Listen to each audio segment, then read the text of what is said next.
us know.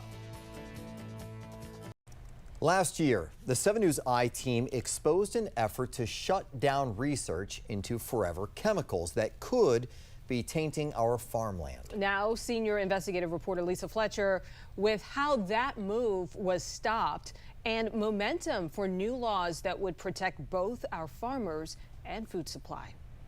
America's farmland may be hiding a toxic secret. What was once considered a harmless fertilizer is now linked to lost livelihoods, dead livestock, and families caught in the fallout. This should have been taken care of decades ago. It's really just been a huge impact on their lives. For years, farmers have spread biosolid sludge made from human waste on their land. Now, evidence shows it can contain dangerous levels of PFAS, chemicals tied to cancer, reproductive harm, and developmental problems in children. Laura Dumais, with the advocacy group PEER, is leading a lawsuit accusing the EPA of failing to protect farmers in Texas who say they lost everything from PFAS contamination. They have lost cows. When they tested the flesh of the dead cows, they discovered these sky-high levels of PFAS in them. They've also experienced health impacts themselves.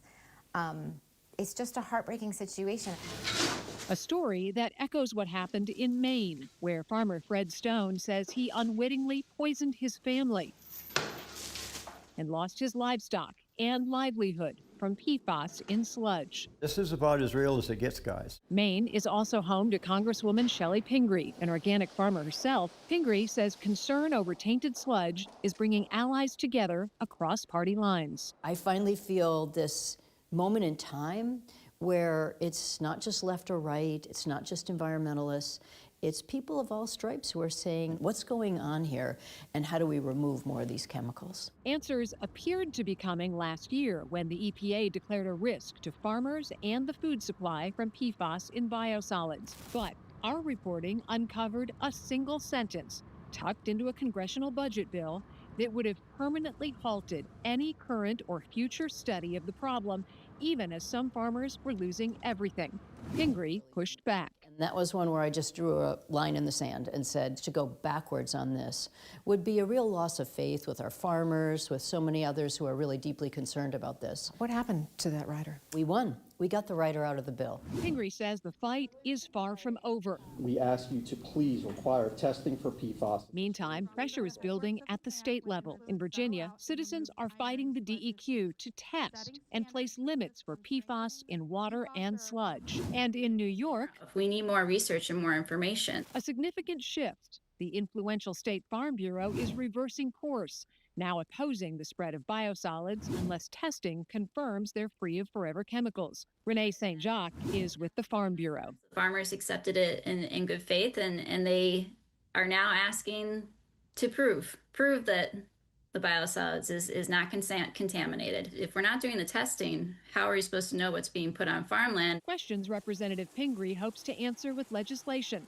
not only requiring PFAS testing, but providing help to farmers already blindsided by contamination. The idea that any state still allows this or isn't doing testing, or if this rider had gone through, I mean, it's going backwards. What a fight going on about you're this. not kidding. And with good reason, obviously. What's happening when it comes to the DMV and all this? Well, Maryland lawmakers have introduced bipartisan legislation that would require limits on PFAS in biosolids before they can be land applied, and that's key. And in Virginia, farmers, watermen, and environmental groups are trying to force the DEQ to protect waterways from PFAS discharge in sewage and the land application of the sludge byproduct. We're going to have a lot more on that, Scott, tomorrow night. Yeah, looking forward to finding out a little bit more about the next steps. We know you're staying on top of this. Yep. Thank you, Lisa. And we're also going to link your prior coverage on this issue in your latest article on WJLA.com. Now, viewers, you can just click on the I-Team tab to see all of the coverage on this one. And that's also where you can find even more of Lisa's reporting on other areas where PFAS poses a really big problem.